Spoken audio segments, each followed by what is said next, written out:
Ladies and gentlemen, good afternoon. We're running a bit late, but welcome to Influence Strategy and the Normative Powers and the Religious Factors.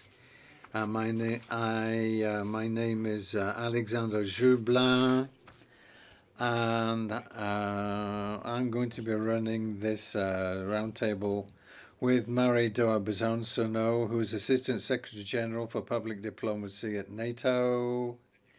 And then Maxime Audinet, Blandine Cadine-Nippon, and they are both specialists, and particularly Blandine, who teaches at Aix-Marseille University, and Maxime Audinet, who is a researcher on influence strategies at IRSEM. He's also an expert on Russia, and particularly Russian expansion in Africa. So we thought that we'd have this in two sequences, as it were. We're going to be looking at time as well as it goes by, and we'll be looking at special subjects that people enjoy, and particularly looking at what's happening at the present time and what's hot as far as strategic priorities concerned. There's a lot of things that you could say about strategic priority, but it has particularly to do with a new axis of conflict and influence, and particularly strategies and power and belligerence, and a lot of big strategic competitors of France who've been investing for years, where the answer has been organized for a couple of years already. Then in the second part of the roundtable, we'll have a more cross-cutting session on the war of influence before we have questions from the floor. Before we take questions from the floor, with a system that we're all very intrigued about, but that will be during the last 15 to 20 minutes of the roundtable.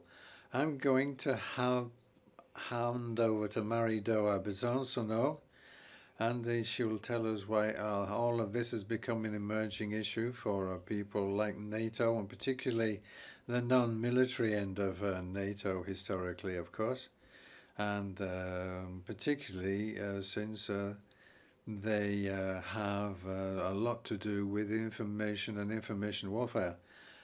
Good afternoon, Alexander, ladies and gentlemen. Indeed, I got here 9 weeks ago, and this information is something we talk about all day and every day, and particularly from the administrative point of view, and particularly at NATO and the Allies, and particularly also the North Atlantic Treaty Organization. But as you know, it has to do with values sharing, and it's a values-based alliance, and it has to do with winning the war on convictions and also people's attention. And then the second message, since the conference is pulling together influence strategies and information warfare, we've reached a turning point when it comes to normative powers, religious factors, and influence, and particularly from the point of view of disinformation, and we can no longer communicate now as we used to 5, 6, or 10 years ago. So to get into the heart of the subject, let me give you the very latest definition.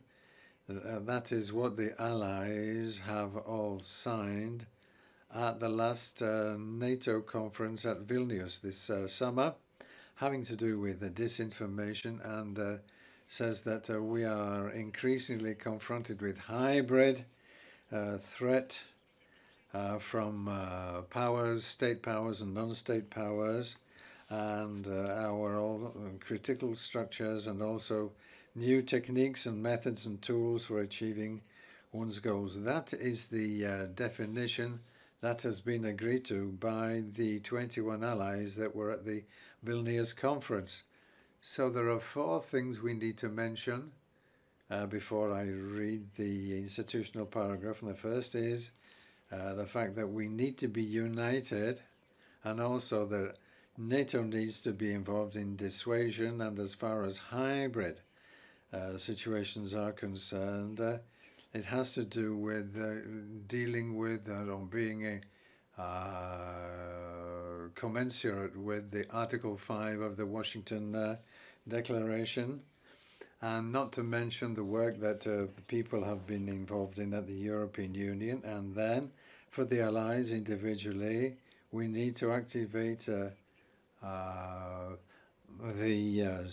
struggle against misinformation, disinformation, and realizing that attribution is a prerogative that belongs to national states. So both when it comes to trying to understand all of this and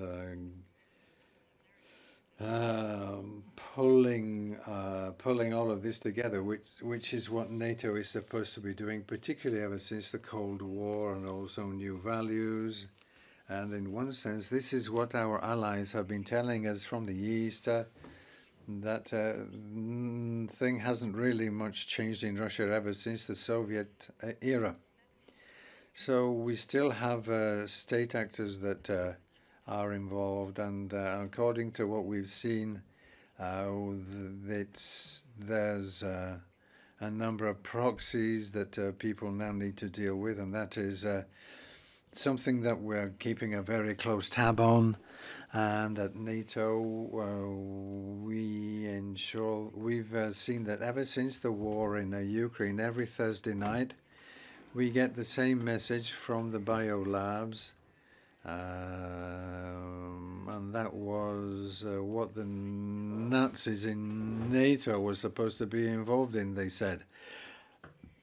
So there's something really automatic about disinformation that is ongoing. But then in addition to this, you have other state players, not to mention the algorithms, doing the same job, and an exclusive and non-exclusive one being having to pay, and also having to field very, very emotionally laden issues. And opinion polls have also been organized on how NATO is being perceived in allied countries and outside allied countries. This is also something that we will find as part of the work that NATO has to do, and particularly on a regular basis, and informing us on what people's perception is of NATO, and also try to see what the allies are going to be involved in, and trying to understand what NATO's all about. So that's what we're working on, and it's getting increasingly difficult to deal with countries where the Russians do provide information, and particularly we need indirect means of getting the message across, and this will probably be put into the discussion as well. We really are forced to switch from the institutional approach, which was very comfortable and very accessible, to a more demanding, more complicated approach, which means being in a position to go and talk to the public, and particularly depending on the communities we're trying to get in touch with. But as far as the companies are concerned and digital marketing, the revolution as far as we're concerned at the ministry and at NATO is, are we now capable of reaching our objectives and actually giving people the right message, something that they can relate to? These are ways and means of ensuring that from the institutional point of view, people can field better ethics, and also particularly a line of conduct which will not involve very strong emotions. It's a real challenge, basically, and as we've said, sooner or later we expect not to be meeting the public as much as we used to. And unfortunately, the public will be disinformed and they are now beginning to doubt, members of the public. So what is NATO doing from the pragmatic point of view? Well, devoting a lot of time and resources to cracking information on the information sources and to seeing who the information passers are and how people in the media are dealing with the information, what the new roles are, and to use new terms, the activities that are being coordinated and that not authentic, and that is who's paying and where they're paying. So once we've done all of this, there are new scenarios that we can deal with, and particularly as far as the General Secretary is concerned, of NATO, I mean, of course, and the declarations that have been forthcoming in terms of escalation or de-escalation, and also social networks, and also other things like content on what NATO does and doesn't do, and also information campaigns lasting for weeks regarding public diplomacy at NATO. We try to pre-debunk the cynical elements, and as soon as a subject reaches the surface, and when the situation requires, we have declassification of classified information as a joker that we can use, a trump card. And particularly as far as Ukraine is concerned, ever since 2021, information's been declassified, but we also have satellite imagery that tells us really what the Russians are doing instead of what they say they're doing, and enabling us to protect the public. And without wanting to deflower the entire debate, we need to preempt history, and also the best option that we've ever found. But I hope the panel will reveal other solutions, and we're beginning to understand what systematizations all is in terms of what the adversaries are doing, but also our own actions as well, by trying to preempt which things that might be misunderstood in other arenas, and how, for example, 2 weeks ago we had a nuclear exercise at NATO, and the exercise itself was classified and is no longer classified. But we've talked about this, and the Russians have talked about it, and we hear that, according to the Russians, the nuclear exercises are badly organized and not run very well. And in addition to things like putting forward what the Russian point of view is, and their objectives. So when it comes to recovering nuclear exercises and information on the nuclear exercise, the Russians do a rather good job. And but clearly, as far as the influences are concerned, and people talk about like-minded partners, that there's people who think the way we do and who share our values. One of the major privileges of states and institutions, and having less money than companies, but there's a lot of goodwill, a lot of allies who are in agreement with this, and I've felt this ever since I've started working for NATO, and how we put all of these communities together and provide the right information for them. And I think that's all I can say for the moment. Thank you, Mary Doha. There's a lot of information there for us to talk about for hours on end, but I wanted to change a little bit because we'll be talking about maneuvers and the European Union.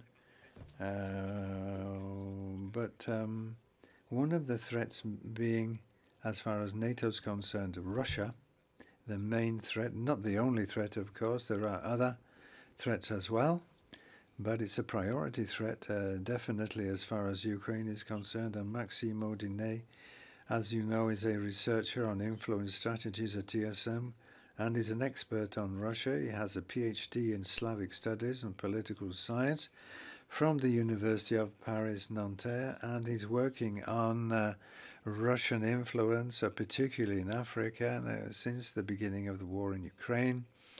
and it's getting to be a little harder over the past year and a half to get a full picture of what the Russians are doing in Africa. But there's a research collective that will be providing information on the efforts that Russia is putting into Africa. Thank you, Alexander. Thank you, ladies and gentlemen, for coming. And there are many of you. In my research, I've tried to establish some kind of sociology of the people involved, the stakeholders, and the state of research in Russia. And for the past few years, and ever since the wide-scale invasion of Ukraine, been trying to work on learning more about Russia from outside by conducting digital research in relation to Ruskant particularly. So I need to talk about what we call information influence strategies. That is all of the practices, influence practices, mobilizing resources and technologies on information to generate a result that will be in line with the influencer's requirements, and in this particular instance, Russia.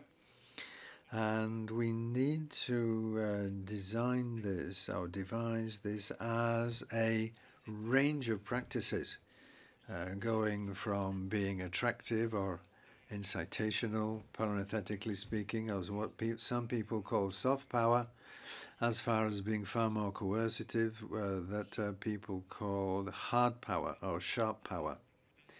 And to give you an idea of how we're working, we characterize this particular effort on the part of Russia into three categories. First of all, state influence or state involvement.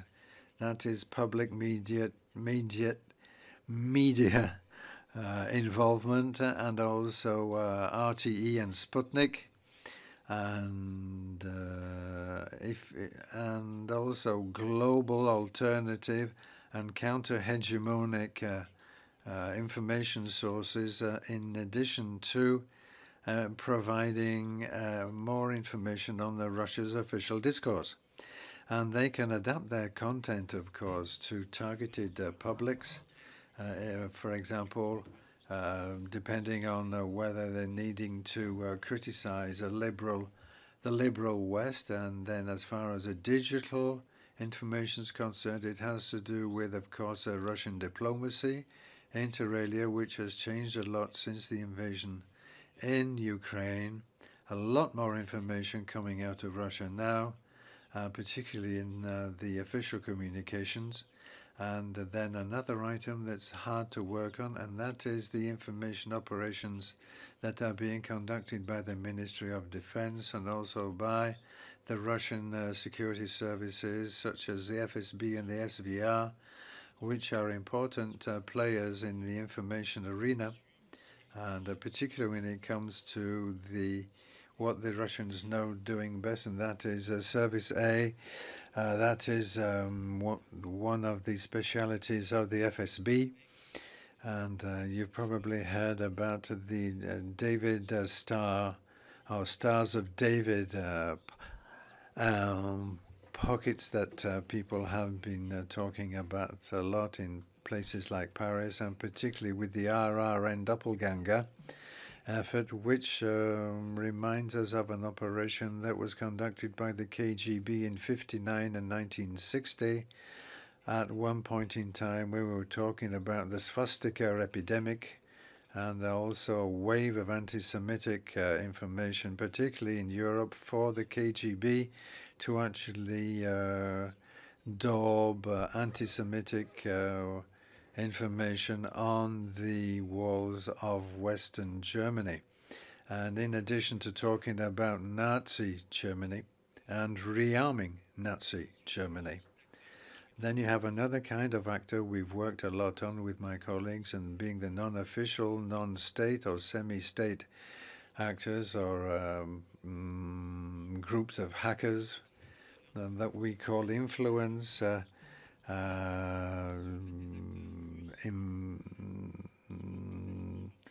specialists, and they actually invest in disinformation to serve the interests of the Russian state, and also via delegation, not being fettered by bureaucracy, for example, in the traditional sense, and being able to get involved where the governments and states such as Russia do not want to tread. And particularly the Yevgeny Prigozhin issue that we've been talking about over the past few months until his plane crashed on the 23rd of August 23. And as you know, he was the founder of the Wagner group of mercenaries, and also the troll factories that have been springing up in Russia, and particularly when it comes to the international action of Russia. And a new project called LATA project, out of St. Petersburg. And also another type of actor that we often overlook and often forget, and that's what we call the third actors in targeted countries. We need to realize that Russians have been acquiring for quite some time a lot of capacity, being able to get themselves inside bigger ecosystems than Russian systems. In Central Africa, for example, with the capacity of being able to use precariousness in those countries in Africa and instrumentalizing the information, and also Russian influence, and how local actors can be media leaders, can also be media designers, and also the troll factories as well, financed or supported by Russian actors that they will be cooperating with for various reasons, particularly on a lucrative basis, basically, and this will have to do with media efforts in places like Africa, and also radio in Central Africa that's being paid for by Wagner, and also Kemi Seba, where we know that they've received $400,000 from Prigozhin, and we learned this in the information leaks. And regarding this ecosystem, since Ukraine was invaded, there's been a faster pace as far as information is concerned out of Russia and into Europe, and particularly as far as RTE TV station is concerned and Intersputnik. The sanctions were levied against them recently. And it wasn't the media that was told that they could not produce content. And even the European branches of RTE and Intersputnik are still producing content out of Moscow. And they're trying to steer towards more media sources in order to generate more customers, basically, but receiving 400 million euros per annum in order to do that, which is the case of Sputnik France, which no longer exists and is now called Sputnik Africa ever since August this year. And we also consider that 30% of the content produced by Russia today is devoted to African late-breaking news. And with these media, there are anti-colonial messages that have been enormously inflated in Russia since Russia invaded Ukraine, and particularly in Sahel in Africa, because of Wagner and his people, but also as far as Putin and his ministers and the Duma is concerned. They've been using information in order to reformulate the West-bashing information that they generally produce, and particularly when it comes to the global South, that the Russians call the Neozapa, which means people that could be attracted by this kind of anti-colonial talk. There's also an important point that we have to keep in mind, which is to compensate the drop in listeners, and it has drastically dropped on all of their sites, and this is through an interesting phenomenon which was the creation of several mirror sites in order to be accessible in the European Center without VPN. And so you can actually, I have a list, you can actually access this media without, going through a VPN. And this is contrary to restrictions that are very strict. And I have 33 of these addresses. And of course, we can see this, it's very present, and there are actors as of Moscow, and they continue to pierce these new informational walls. And of course, it's coming through to Europe.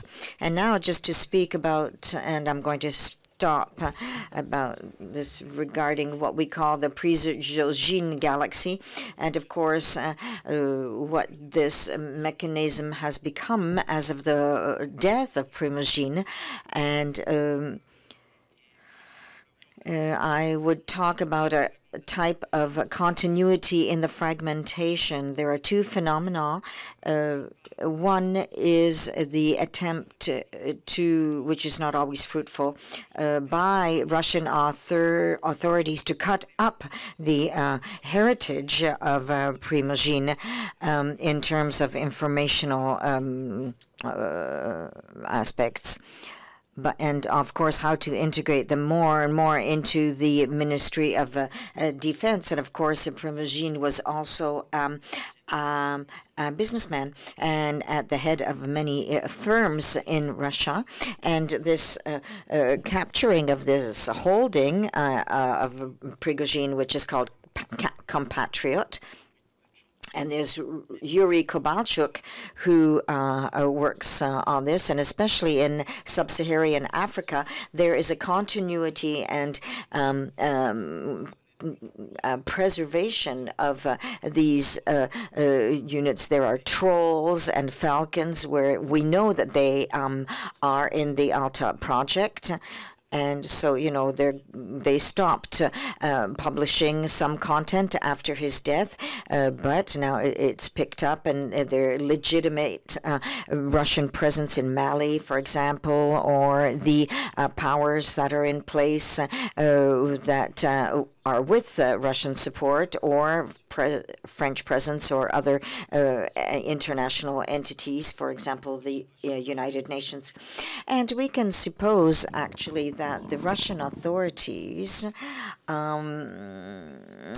this mechanism was built in Montgallen about 5-6 years ago, and it can't be replaced from one day to the next. And so they can optimize on it. And of course, there are people that are very close to Prigozhin, but there is this comprehension or understanding that we can still draw benefits from this, especially in Africa, and to enhance those in Africa, and to deteriorate the popularity of the others that they don't want. And so now we're going to have an English speaker, so you do have your headsets for translation. Union Institute for Strategic Studies, which is the think tank of the European Union on strategic matters. You lead there the project which is named Countering Foreign Influence, which aims at reinforcing European Union capacities to counter those influence strategies and information manipulations within the EU. So the floor is yours. Thank you. Bon après-midi à tout le monde. Je vais continuer en anglais d'abord. I will now continue in English. Indeed, we have launched a project beginning of the year to counter foreign interference. But I'd like to put it in the context of where does it even come from. And working on the portfolio of transnational security very much reflects the thinking of the EU. How do we need to face or counter the threats that my colleagues already identified and discussed a little bit? So these hybrid threats being not only non-military, but really entering and having been in the sphere of military, non-military kind of combination of threats that are trying to, the actors who are spreading or who are not only spreading disinformation or manipulated information, but also leading other efforts of cyber attacks or economic coercion or abusing energy interdependence and all these other efforts that may reinforce each other's actors of this common objective of undermining the security, stability of the Western, so-called Western countries or democracies. These efforts are usually led in coordination. They're usually led at the same time or in parallel, at least some of them. So at the EU, we have realized that when we look at so-called disinformation, and the definitions have been provided, I will not put yet another one to you, but it's not enough to just look at the content. And it was also mentioned there are different tactics and methods how they try to undermine through spreading disinformation, these actors, through spreading, through amplifying it across traditional media, social media, digital other tools. So we are now at the EU really looking at foreign information manipulation and interference, so so-called FIMI. And maybe I will continue with this expression of FIMI to simplify the terminology. And what does that mean? That means that we are seeing that solely looking at the content of these narratives is not enough to really counter these efforts. And I saw part of the question as much as I can see, is there one truth in a way, or this kind of questions of who has the truth, etc. So indeed, to mitigate this one truth, Ministry of Truth kind of approach in a way and saying that there is one truth here and there is the lie there, it's not about the truth or lies, it's much more about what are the facts, what is the evidence, how is the information manipulated, so what is the behavior of these actors in this information ecosystem, be it digital or traditional media space. So looking at the FIMI, this behavior is one of the important elements of how do we try to address it more effectively than before. So at the EU level, and Maxim has expressed it and already mentioned it very well, there are these kind of different 5 categories that we look at in order to be able to identify and categorize what's going on. So the actors, Maxim was mentioning there, the state, non-state actors, semi-kind of state actors, but we also increasingly see when it comes to these, especially foreign interference, there are a lot of individuals as well. There are these influencers over social media that have a huge followership of users being regular citizens, but also people who have influence themselves. And these individuals with this power are increasingly more active also in amplifying the messages that may be manipulated. And therefore, the reach is beyond just government efforts or beyond just non-state actors, be it RT or Sputnik or others, but also these individuals that are entering this community of disinformers, let's say.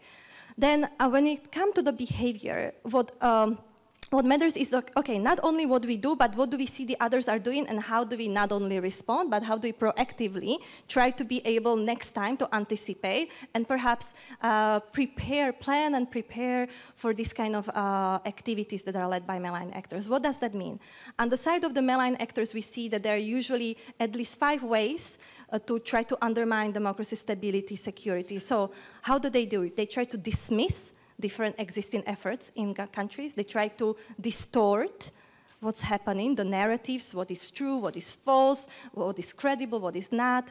They try to dismay, which means they try to threaten, coerce, corrupt different governments, political parties, actors, in order to blackmail them potentially later on. They divide. So divide and conquer is probably not a new terminology to any of us. Divide the unity of the European Union, divide the transatlantic unity, divide the member states between themselves and within themselves, the societies, the people within the societies, etc. And then the last one is to distract.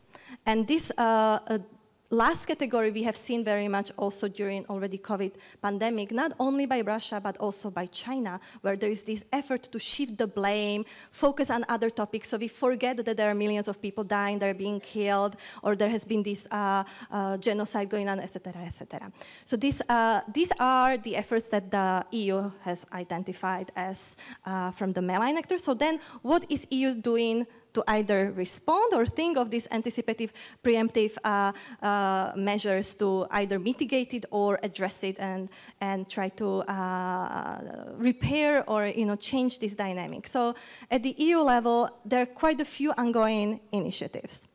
And when we speak about the EU, we also have to clarify who are we talking about. At the EU, we have various institutions, from the European Commission, External Action Service, European Parliament, etc. All of these institutions are actually involved in addressing manipulated information or information manipulation, so the FIMI at this point. And so there is already an ongoing coordinated effort between the EU institutions as such to use the competencies and the mandate to counter or to create tools to do it. So there are communication plans, there is European Democracy Action Plan, there is Code of Practice on Disinformation, there is also new regulation, Digital Services Act. The Code of Practice on Disinformation, which is voluntary, is also leading towards more co-regulatory measures, which means that the EU is increasingly active in this sphere, also in the regulatory way, which we don't see many times by other actors, maybe by some member states. But there are also other activities such as investing in media literacy, investing in policies to counter foreign investments in critical infrastructure, which later on could be abused in a way, or could be used as a channel to interfere within the country's economy, within the people's lives as such. We have seen it many times where you have electricity interruptions. We have seen it when there are investments in strategic technologies, with Huawei, with the 5G, with others. So we see how the countries and the EU institutions are increasingly identifying different efforts in this ecosystem that are not only about information, not only about narratives, but that they are then abused in the narratives, in these either repeated narratives or the new narratives, to undermine the credibility and the stability. So, and then on top of it, there is the whole of society efforts and whole of government, where you try to engage other actors, because governments are not, and international organizations are not the only actors who should and have the responsibility and accountability. The other actors on the side to counter these are media organizations, journalists, social media companies, but not only social media companies, big tech companies, or smaller as well, AI, technology. Also the local communities, the local leaders, also the educators, also the people who are, I mean, even at the level of the society, just the individuals who are responsible. As I spoke, there are influencers spreading this disinformation. There are also influencers that have a positive impact, and they have a power, and they have access and reach. So how do you engage these actors in this kind of affirmative, positive efforts? Moving from the actors and behavior, then we go to the C of the ABCDE model. C is the content. And when we see how this content is being created, repeated, spread, manipulated, we also have power to communicate in the way that works from the side of those that want to counter these efforts, such as simplifying the messages to really reach the people the way that they receive the information the best way, reach all the people. So there is not this kind of separation that we talk a language at some level of Brussels or technocracy, and then the people don't really know what you're talking about, and therefore they are more likely to turn towards the media or the narratives that they understand better, to use much more visuals, to use much more videos, because all of these ways are used by the so-called malign actors. So how do we really leverage existing technology, leverage our knowledge, what works from so-called the other side, and how do we really use it much more effectively on our side, knowing that this resonates? A, B, C, D, D, degree. What does that mean? That means what are the amplification methods of the scope of spreading? So it's not only about freedom of speech, as you probably heard, perhaps Commissioner Jourova, who is at the European Commission dealing with these issues of countering disinformation. It's not only about freedom of speech that is very much protected, not only in the United States, but in Europe and in the member states, but also the freedom of reach is not guaranteed.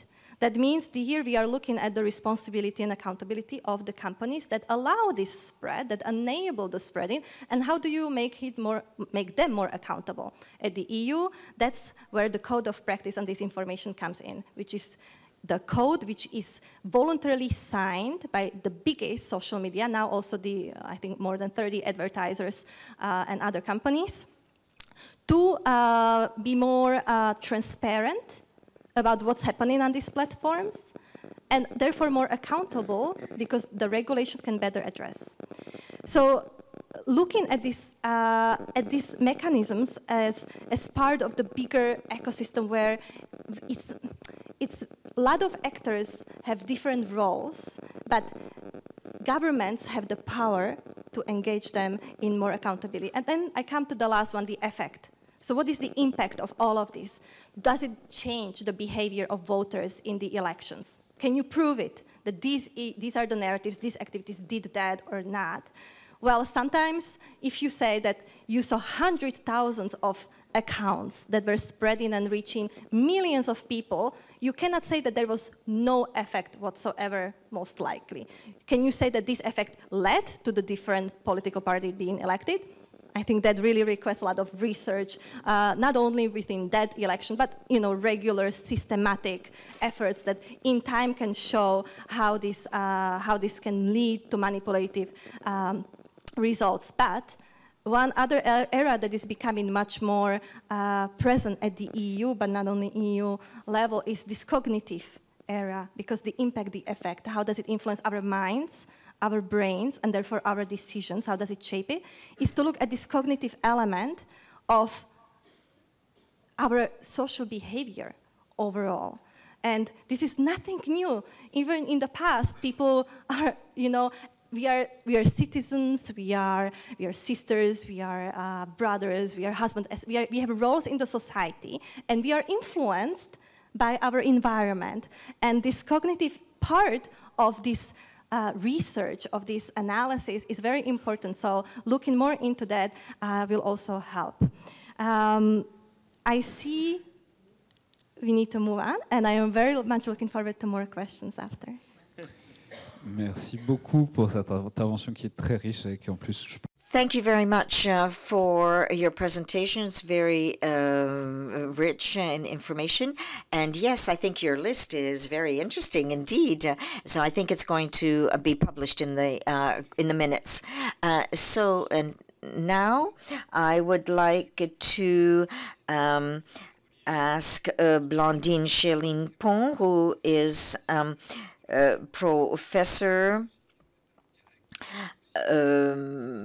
of Contemporary History at the University of Aix-Marseille and holds a doctorate in law. She's in charge of Law and Religion section of the Law and Social Charge Laboratory at the Faculty of Law and Political Science in Aix-en-Provence. But, we're talking about Ukraine and Russia. It's not just the religious factor, for example, and I think that you will be comparing all of that with various cultural entities and actors. Yes, thank you very much for your invitation, and yes, for having included me in this panel on the battle of information and influence. Through religious references, we can have a direct illustration, which is less technical than what was just said.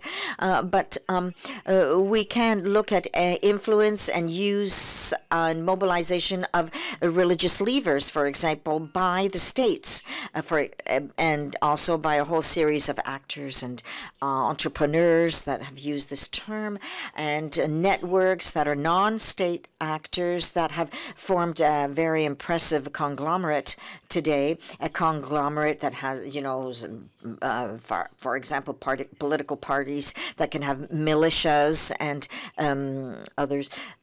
So this all comes out of the religious references, and which is disseminated in international relations in the form of a discourse or dialogue, of explanation of situations and conflicts internationally, but mostly during international relations. And so we can say it's a narrative that's antagonist, both Manichaean and antagonistic. And so this is all a contamination of the international, in the field of international relations, because of the narrative used by religious entities. It's not just 5 minutes of thinking, yes, I'm sorry, but I have to come back to and remind you of my historical background. And I'm a professor of history, but yes, this is an accumulation of factors between the 19th and 20th century that have actually fabricated the contemporary scene in this respect. And there's a lot of interference in Manichaean explanations of what's happening with a certain number of state and non-state actors and stakeholders that use this religious narratives. And so this results in the religion being a collective social fact, and collectively and historically it has founded cultures and civilizations and cultural spaces and institutional spaces that, despite the effects of our own cultural globalization and the effects of the mobility that is greater and greater of human beings throughout the planet, and of course the phenomenon of security. And so all of this means that in the religious and social facts that face us today, there are very profound links with collective and group psyche. And so to mobilize the psyche with all of the precise thoughts and ideas that the various populations can pick up and amplify, this has always been an object rather than a fact of the powers. So the relationship between political powers and religion in the past has been very closely knit in the past, as you well know, and very profound. And this has served us in the past to actually legitimize the certain powers and obtain the obedience of the population and territorial occupation and extension and projecting one's powers throughout the territory. I would like to come back to something just before coming to Russia, and then I'll stop. But I wanted to come back to the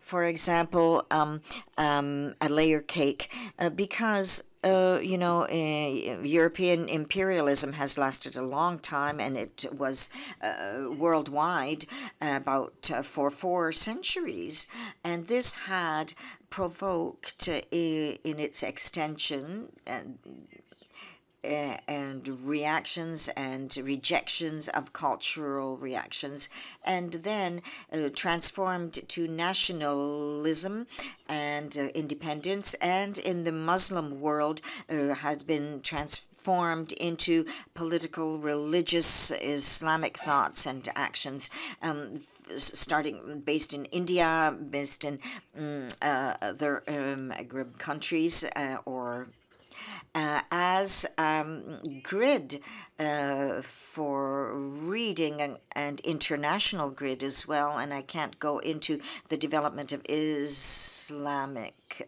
thoughts, but it's given us a binary vision of the world. Muslims aggressed and attacked by dominating and disbelieving the Western world. And of course, this has, and then there's revenge in face of the humiliation that has been suffered, and of course colonialism. And so this is one possible layer. And then you have the Cold War times that actually highlighted and optimized, especially in America, for the division of the blocs. There was a bloc that defended religion in general, and not just Christian religion, and this was an element of confrontation facing the communist and Soviet world, and especially in America, with linked to the religious aspects and of or non-religious aspects of China and the Soviet Union. And so the defending religion in the free world, the Americans and the Western world didn't find anything to say against the development of Saudi and Salafism and the policies of the Saudi regime, backed by billions of dollars, and of course the interpretation of Islam in the Muslim world. And so that would be a second layer. And the third layer could be that of the post-Cold War, which had combined in all of its ups and downs and this history that is ours, that we were the direct witnesses of, which was, actually the shock of civilizations as a new national motivation, or the recomposing of the world. And so this appeared in the 90s under an American political writer, and it was very popular. But this theory has been multiplied just as many self-realistic prophecies or self-realizing prophecies.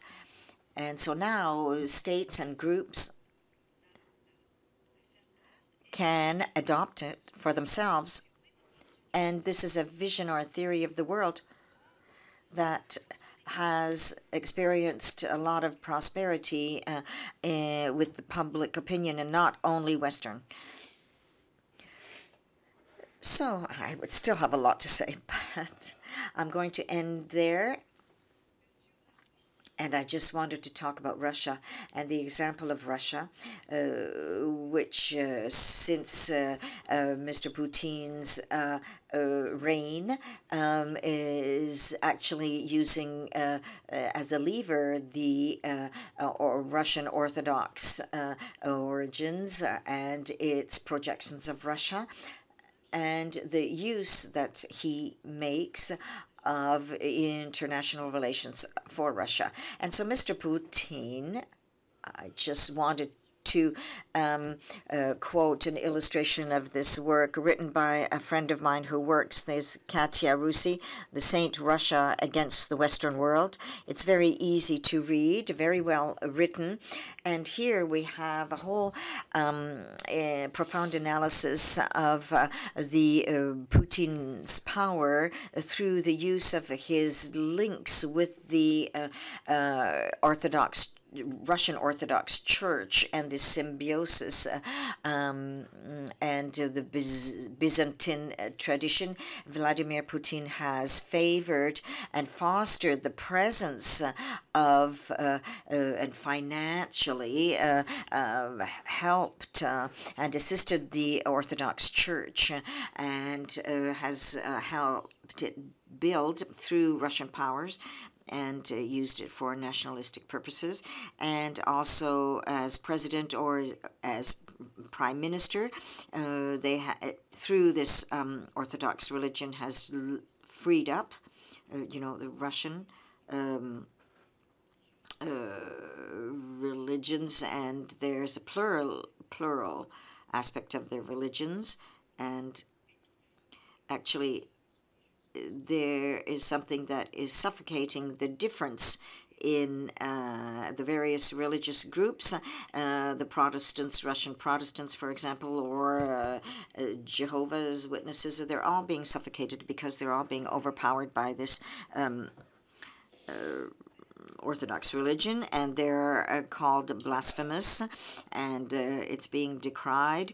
And of course, internationally, there's phraseology that is messianic, and in place of the Great Russia internationally, it's into what we could call the mystical propaganda to serve the Russian cause, and this is done to the detriment of the enemies, transformed into satanic enemies. And here this is being developed in this Mr. Putin's dialogue, and the Russian powers in general faced with the Western world presented as being both decadent and non-Christian, where Russian becomes a rampart of Christian civilization against degenerated liberalism that would be emanating from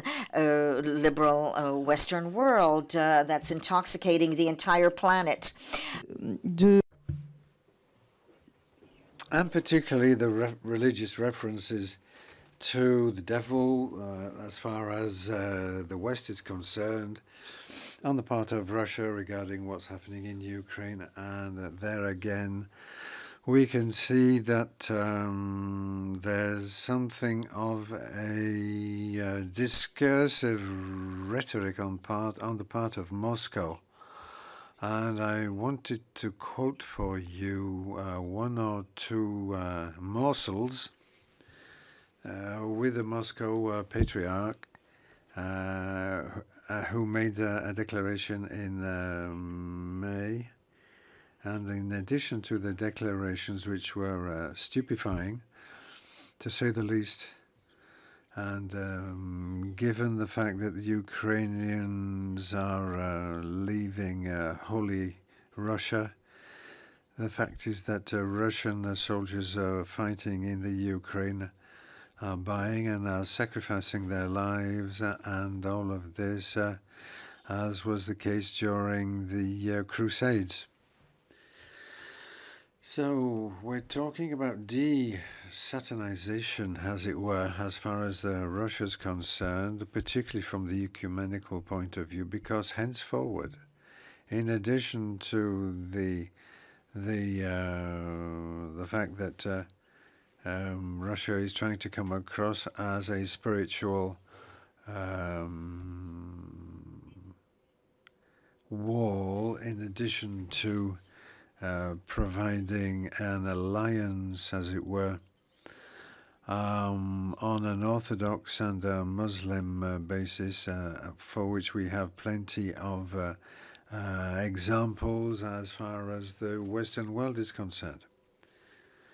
Well, thank you very much indeed. We'll try and keep some time for questions, but I wanted to put to you questions such as how is all of this being received? We can talk about the resources, the messages, how they're being received, but we need to know more about the religious factors, and particularly as far as Russia's concerned, it's going to be maybe harder to see what kind of impact these messages will have on the Russian population.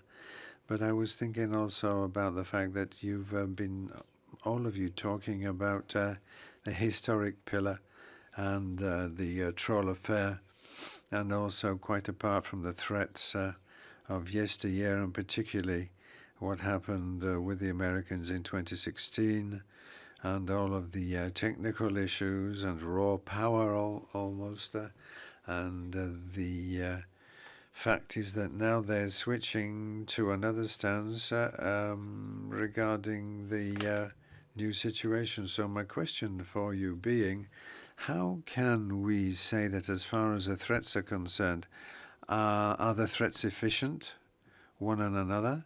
I know there have been opinion polls on this, but each time we're going to be talking about the resources that are being used and how is all of this being understood in terms of efficiency, reciprocal efficiency, as far as these messages are concerned. Who'd like to start the ball rolling? Maxime, would you like to try?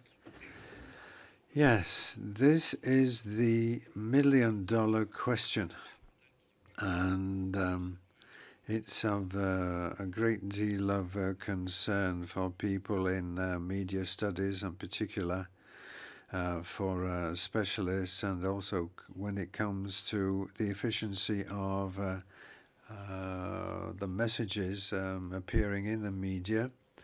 And as compared with 50 years ago, even further back in time than that as well, and producing results as well, and that can be sufficiently all-encompassing, and so that we can work on a sectoral basis, and in addition to that, working on the information sources and how the information is put out and what resources are used for that purpose. And research projects with the British and the Canadians are going to be looking at how the messages are being received as produced by the Kremlin, and not to mention Serbia, the Ukraine, and South Africa and India. But there are more studies that will be required. But of course, all of this means we need to do opinion polls, and there is no other solution for trying to see how people perceive these messages. And it's important to say, as Nadia was saying earlier on, also very complicated to sort out phenomena that have to do with information influence as compared with already existing information. And an example would be Russia in Africa, for example, where questions arise regarding what we're calling the anti-French feeling that people, or sentiment that people are having against France, a bit like hostility because of the fact that France is present in certain parts of Africa, wanting to know at the same time where all of this is coming from and what the endogenous factors are going to be for Russia. In particular, I could give you some sectoral figures, facts and figures, but this is the kind of issue that has been of great importance to research workers over the past 3 years. You said that NATO does this type of research, and particularly as far as the image of NATO in the eyes of the public, and whether you can add anything to this. Yes. The opinion polls we are doing a lot of course, and as far as NATO is concerned, the approach is going to be more and more regional because information transcends frontiers, basically, and we've been working with 3 think tanks from Bulgaria, Romania, and Turkey, presenting a common approach. So something that we're going to be confronted with increasingly. And the way in which we can apprehend the effect of communication, that's the million-dollar question, as he said. And that is, does it work? Will it work? How can this possibly work? And please try and find out how this is working, this kind of information content. What we've found for the moment is that there are a number of analyses that have been done based on what NATO puts out regarding military exercises and summits, and what the terms are that people are using, what type of message people are flagging, and then we look at the other communities to see what they're thinking about all of this. And when we do our exercises and when we try to understand how the mirror effect can be understood and how it can be put across, and particularly when it comes to the practices that they are using in terms of influencing other people, not to mention the example of China. For me, this is one of the fascinating sides of the research that was done by Meta, a piece of research that came out last August, this year, that is, and how things are being dismantled in the minds of the Chinese, and information showing that there's been a very big disinformation campaign in China ever since 2018. 8,000 accounts are pushing the same information with exactly the same content, and particularly reposting the same information. But that despite all of this, and there's a lot of translation that's had to be done as well, the information hasn't really taken on. And what we've realized also is the fact that the commitment rates are low, and definitely nothing that we can talk about as far as the Western world's concerned. And probably they didn't use the right media, they used incorrect media, and that's the big difference between the information and the influence practices of influence on the part of Russia and China. Well, we've talked about this indirectly as well in terms of what we can do with all of this. There are platforms that have reformed, at least that's what they've said, people like Twitter and Facebook. Yes, this is what they've said. Yes, they've stood up and said it. And that as far as TikTok is concerned, it's a bit different. But there are other things like Telegram or WhatsApp, where it's much, much harder to encourage the platforms to be more moderate, and particularly these messages and these operations are such that platforms tend to act against one type of message. Apart from that, can we work out what's working and what's not? And also when it comes to the technical resources that they're having to use for all of this, and also the fact of whether TikTok can be part and parcel of a Chinese propaganda, and whether it's really working or not. Anybody like to try that one? I mean, TikTok. TikTok is one of the signatories of the Code of Practice on Disinformation. TikTok requested to be a signatory, in a way. You can wonder in many ways, and at that time when that happened, when you had signatories, Twitter, Facebook, Google, Mozilla, the first ones, the first 5.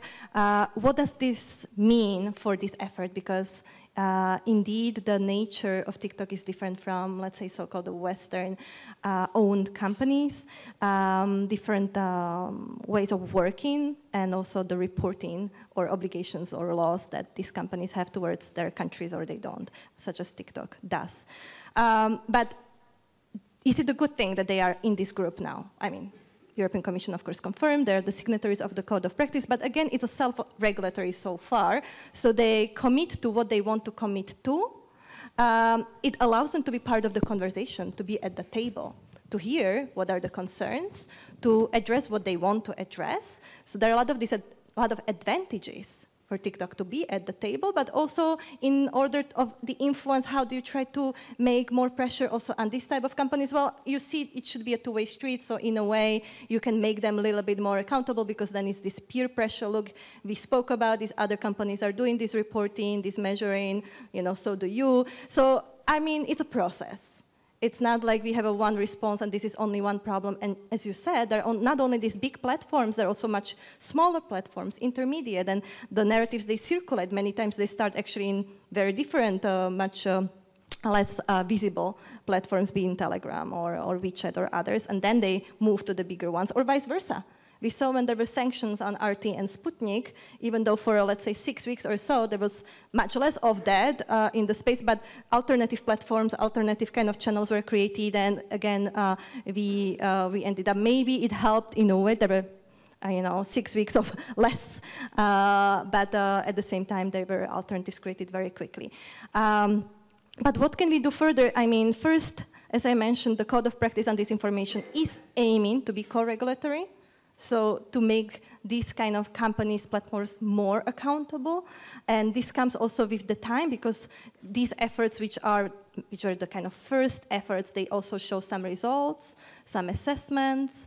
Also, we see that, for example, Twitter now X has left Code of Practice on Disinformation. So it's not a given. It's also, we cannot take it for granted that once you sign that you actually even stay. So there is also the need for EU, for NATO, for allies to make sure that there is this engagement that continues, is more sustainable, so we make these actors accountable. Talking about X, we are also talking now, thanks to this reporting that was mandatory, we have learned that actually this platform X is the social media platform which has the highest ratio of disinformation, discoverability of disinformation as well. And so this information helps us to think of the next measures as well. And one of these is indeed this transparency. I want to give an example of what's happening in Australia, because Australia and Canada, they're very much emphasizing the need how transparency can help to counter manipulated information. In Australia, they have created this foreign influence transparency scheme, which is about registering the companies, the foreign powers kind of entities that operate in Australia. So to have much more visibility.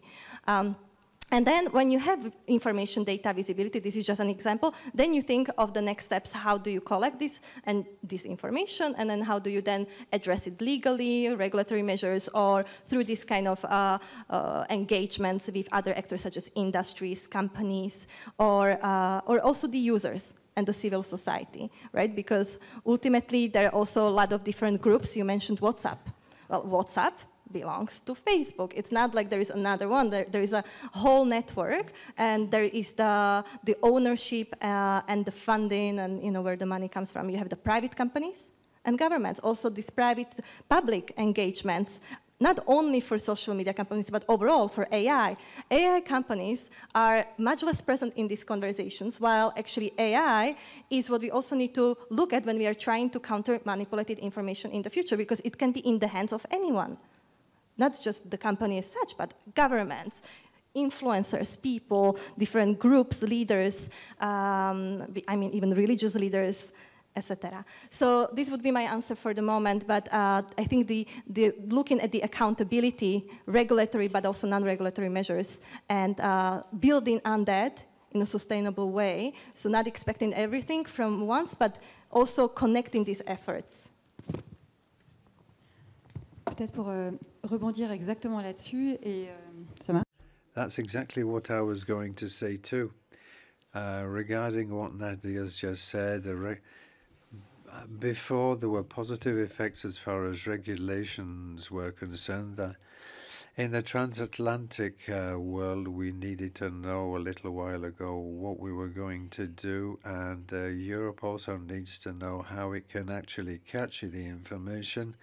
In addition to dealing with the information we know we do not like, but this is no longer the case with the European Union. Nadia talked about ABCDE, for example, but in addition to that, there are also the FIMI methods and the coordinated approach. We need to responsibilize, parenthetically speaking, the platforms to make sure the information is authentic and coordinated, And in addition to that, since we're in France and we're going to promote a visit, FISINUL for a couple of minutes. FISINUL is an interministerial organization that deals with information sources, and that was set up after the assassination of Mr. Paty, the teacher.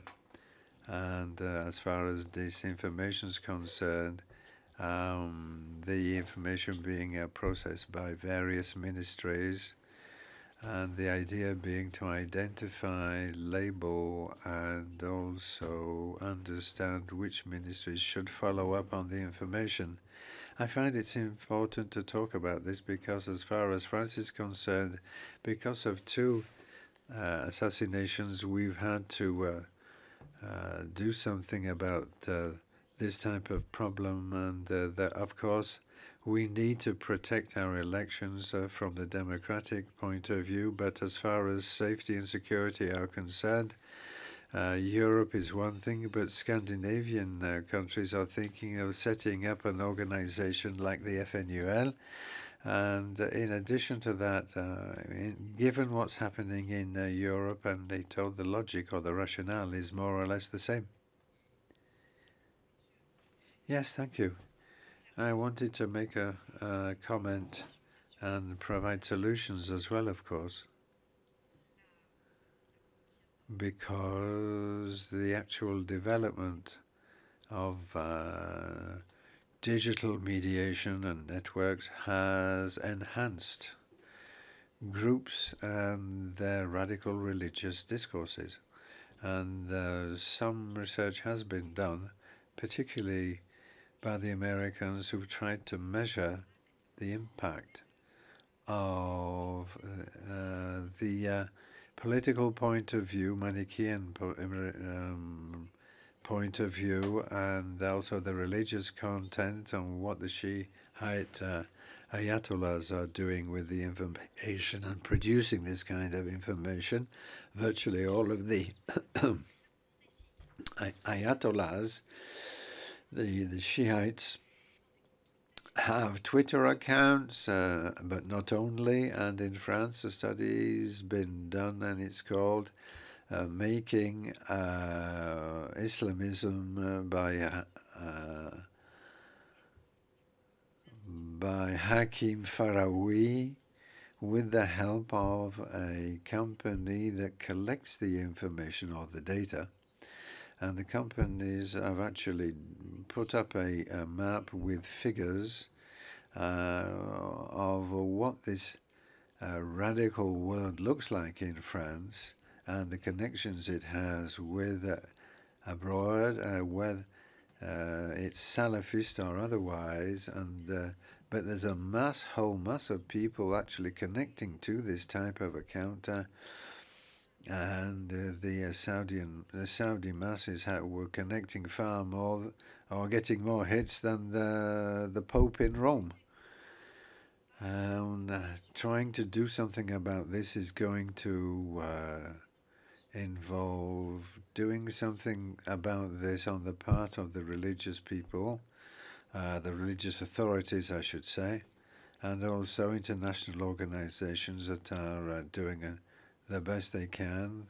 Places like at the UN, for example, and the EU working on tolerance, teaching, and a number of other international players, interstate actors or players that are looking very carefully at how to reduce this kind of religious fracture that tends to be prospering.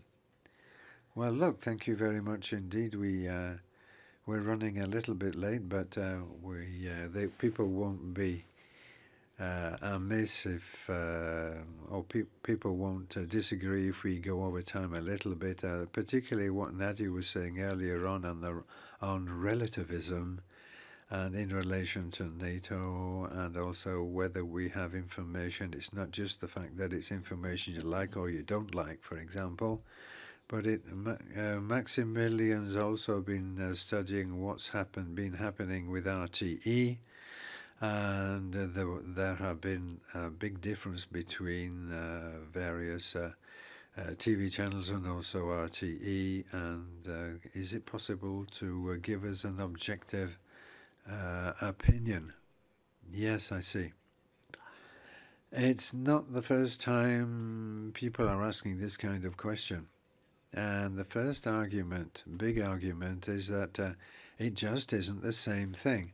It's not the same media, it's not the same political situation, but of course that's not enough, even if what we're saying is right.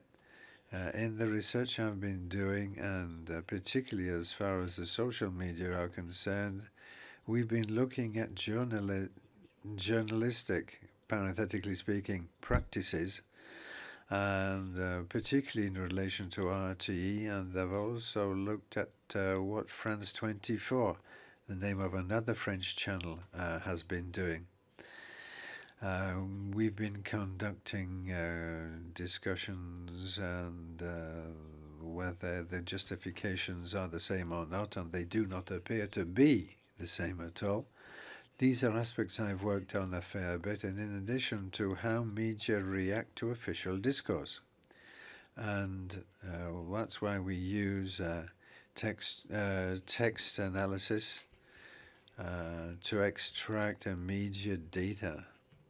And we can see, for example, how, as far as RTE is concerned, when it's a question of covering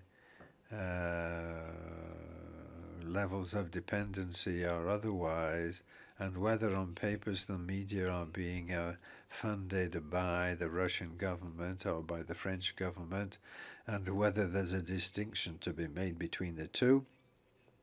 And when it comes to awareness, there's a lot of permeability for the media in terms of these official messages from government. From the lexical point of view, there's the big difference in terms of what they were saying before and after the invasion of Ukraine, and particularly the use of the word invasion that was being used that we've checked, particularly in relation to how RT, Russia Today, was using this information, but also after the piece of legislation on the 3rd of March in 2022, people started using words like the war, but notions like that being replaced by special operations more recently. And also, as far as Crimea is concerned, annexation of Crimea has been treated journalistically differently, and also other elements of language being given by the presidential offices, and we have people who know how to talk about this very well, and particularly RT, particularly with Alexei Grimov working on the information from the presidential offices, and talking about the metochki that people need to look at very carefully in order to understand what the content is. On France 24, they were covering the Barkhane operation rather a lot, and RFI as well. The content was being criticized, and particularly criticizing what the French government was doing and the French army was doing. I know people don't always like this kind of language, and of course, each time the French authorities were being taken to task, and particularly when France 24 was trying to push influence a little bit further, and not to mention how RFI and France 24 unions came up in arms about the kind of language being used, and particularly at France 24, where they say that they are not serving the French government, but France 24 is the voice of France abroad, one way or another, whether you like it or not. And as far as the international arena is concerned, as far as RT is concerned, And to talk about relativism a little bit, all the same, there's a practice that they use a lot by these media that we sometimes call whataboutism. And it's with this type of whataboutism that France 24 talks about what the Élysée Palace is saying and what the Kremlin is saying and the way they put the information together as well. And then another word that is being used, and that is distraction or disorientation. And that is not necessarily hiding information that might be compromising, but to bury it under a lot of other content that will be treated as just as important. So as far as the media space is concerned, the Russian elite dealing with this as something of a conflict situation where there is no distinction between people's opinions, be they factual or otherwise, and the media do the same, particularly in France, who use that kind of practice too, but called post-truth. And the fact being that with this type of truth or post-truth or fact truth, it's not better or the equivalent of personal beliefs or more credible beliefs and relativism as well when it comes to putting out stories and particularly this kind of information content. I have a quick question myself as well, because as far as disinformation is concerned, but maybe I can ask you whether the democracies are on the defensive or not. And as Mrs. Besançon was saying earlier on, the values being what they are, there are things you can do and cannot do, or that you do or you do not do, and whether the people like it or not, and whether it's in Africa or elsewhere. And the French army was accused of doing trying to put out information that was being regarded as something of a troll. And also, as far as the Americans were concerned, and the offensives that they were organizing at the same time as the French. And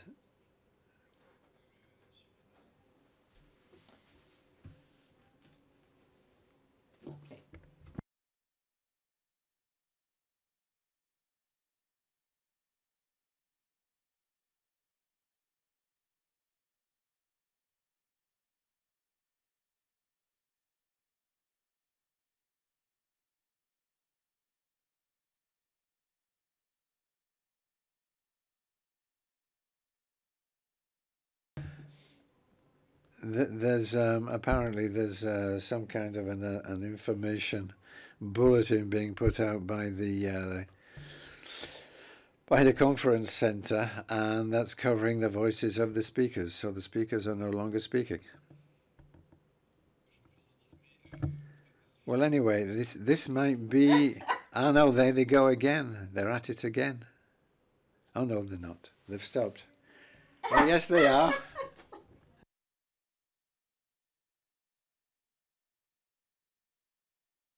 The interpreters are very sorry, but they can't really hear what the message was. The moderator is saying, "I think we're being told that time is up." You were talking about pre-bunking, Mrs. Besançon, and it's always something we need to do when we need to protect ourselves, but also the weighting the information content.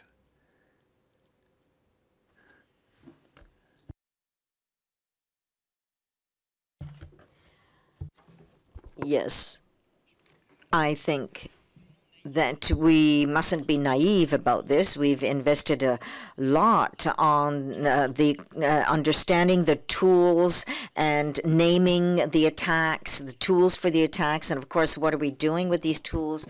And some of the things we agree not to do or to use. There's an expression, not mine, but you know, the Foreign Affairs Ministry, they say we don't have proxies, we have partners, and we use partners, not proxies, because, and I agree, because you know, it's more difficult. You can't dictate to partners as you can to proxies, for example. So it's a real partnership, and that's important. And yes, it's really tending towards good practices and also mobilizing all of this goodwill.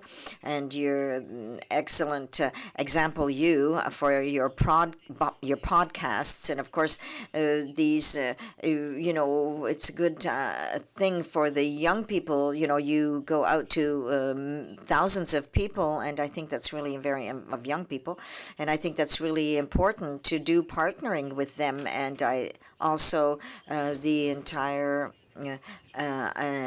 environment, you know, of this sort, the open source intelligence, for example, and they use tools such as internet, etc.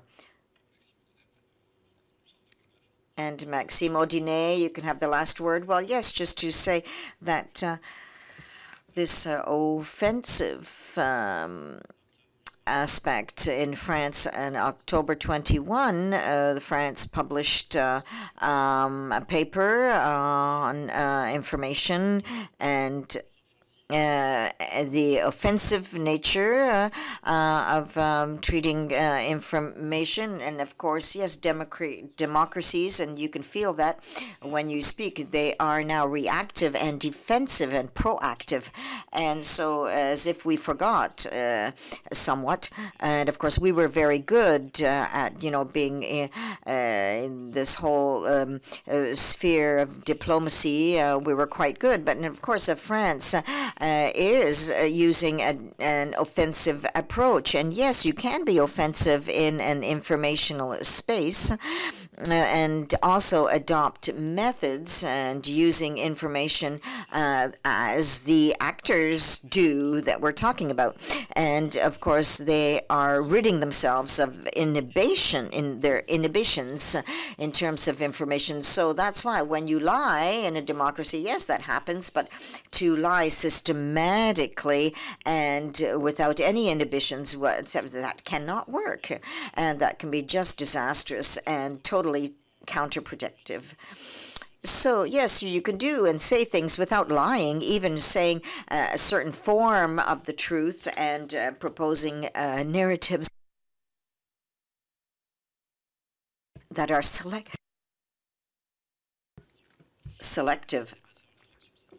And I think what has happened in sub-Saharan Africa, and I'm saying this, I haven't worked in what's happening in France, of course, but we can discredit Wagner, for example. I think it was in one of the questions. By revealing, in reclassifying, for example, in the Gossi affair, I just wanted to remind people what the Gossi affair was. It was the French army in the Barkhane operation at their advanced post. And of course, journalists, and they came and took pictures, and they saw in the night the Wagner, and they were placing these bodies in a common pit. And so what the French army did was to disseminate these images and drone images and to talk with the media and of course the information as soon as it was launched, of course, yes, and it worked. And of course this was really a first in terms of French authorities. But I just wanted to say that by disseminating a certain reality of the exactions that are being committed, and of course, yeah, now has France reached all of its objectives? That's another story. I don't know, but you can be very offensive this way, all the while condemning the malvolence that is being conducted, and especially in face of the surveys and inquests, especially, for example, concerning African or journalists on site in Africa, etc. Well, I just wanted to say we also have a policy of disseminating research information, a public policy in direct access, through direct access and available, directly available, maybe with a little counterpart, moneyed counterpart, for example, but to share information on international questions, for example. This is a means of actually pushing back the relativity of truth, which of course is a true speciality of all malevolent entities throughout the planet. And so each and every one of us can actually get scientific references and check things out as well. Well, yes, on this good note, we shall now end our session, and you can give a warm round of applause to the panelists.